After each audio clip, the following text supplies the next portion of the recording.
Every so often, you'll go through a period in your life. You will see yourself as a failure because you don't see yourself operating in the way that you dreamed that you would.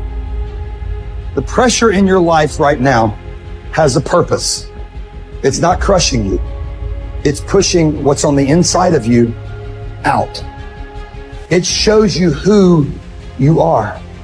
It's how you find out what's on the inside of you. I want to remind y'all of the power of the mind. You can think your way into stress. You can think your way into misery, frustration. But if you change your mind, it'll change your life. You just have to decide in your mind what you want it to be. You just have to wake up. You just have to break that negative spirit. You have to break through. There is nothing more practical than developing a vision. It's not some pie in the sky exercise. It's without a vision, you're chaotic and fragmented and hopeless and disappointed, and someone can stop you just by putting up a single obstacle. You're a house divided amongst itself. You have no forward movement. You're not enthusiastic, and that's to be filled with the Spirit of God, by the way. And your life is a sequence of disappointments and frustrations and tragedies, and you're a leaf blowing in the wind. And that is not what you're called to be. That's not what you're called to be. You're called to be a visionary constructor of the paradisal vision. Really, that's who you are. Terrible as that is to apprehend, we already will lose everything we have to lose. Right? We're all in this game, man. So there's, whether you want it to be this way or not, you are betting everything on your life. You don't know what you've got until all hell breaks loose. You don't know what you can take until the pressure is applied to your life. You don't know what you can endure until people stab you in the back and walk away from you. You don't know how much courage you have until you've been under fire and under struggle and under tribulation.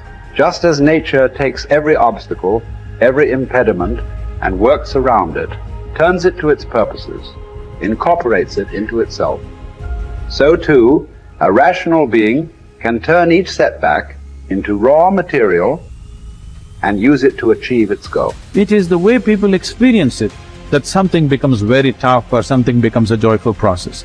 If you make light of yourself, life will never sit heavy upon your heart. It will be light. But you think too much of yourself, everything will become difficult.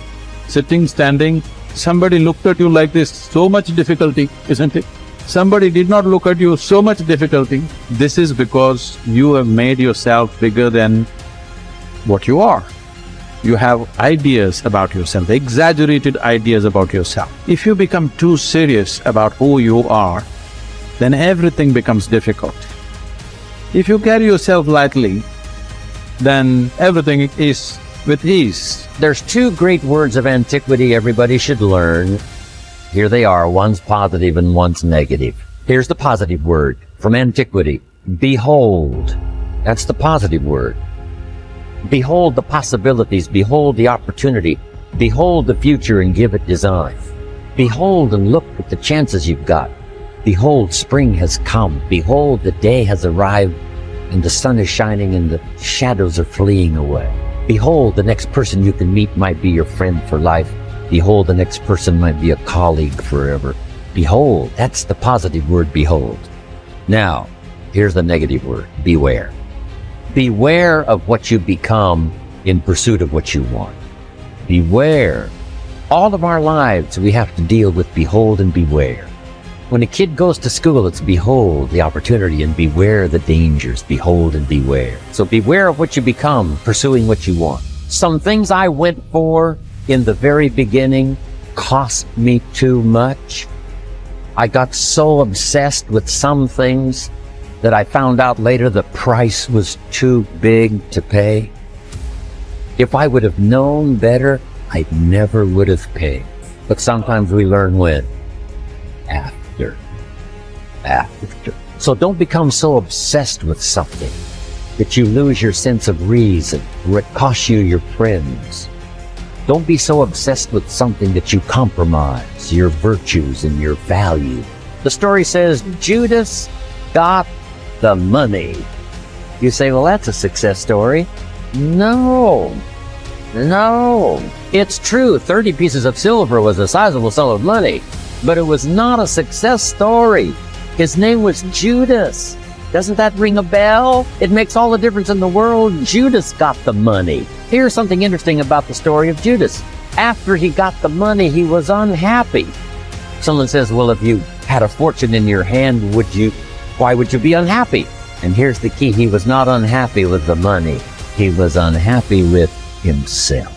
Here's a key phrase. The greatest source of unhappiness is self-unhappiness.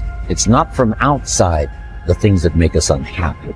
Greatest devastating unhappiness is to be unhappy with yourself.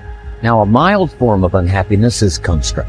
The desperate form of unhappiness is destruct.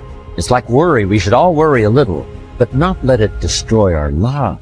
So it's called caution, but not undue caution. It's called fear and worry, but not the worry that kills you, not the worry that destroys you. It's like hate. You don't need to hate your job. Save your hate for the important things like evil, like the weeds that attack your garden, like the diabolical ideas that try to entice your children. Right? You don't need to hate everything. I hate this, I hate that. That's the misuse of your hate. Save it for the things we really must. How long are you going to wait before you demand the best for yourself and in no instance bypass the discriminations of reason?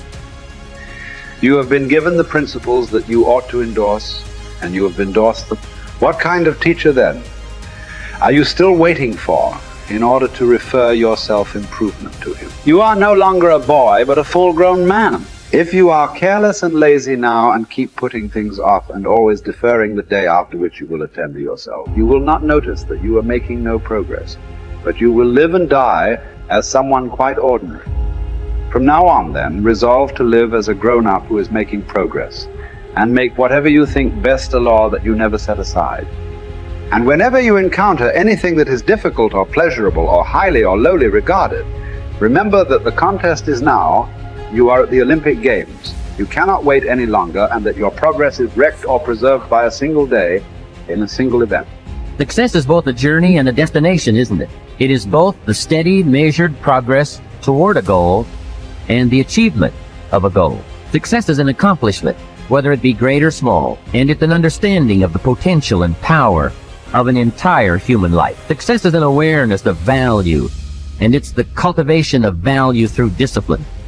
It can be tangible or intangible. Success is a process of turning away from something in order to turn toward something else.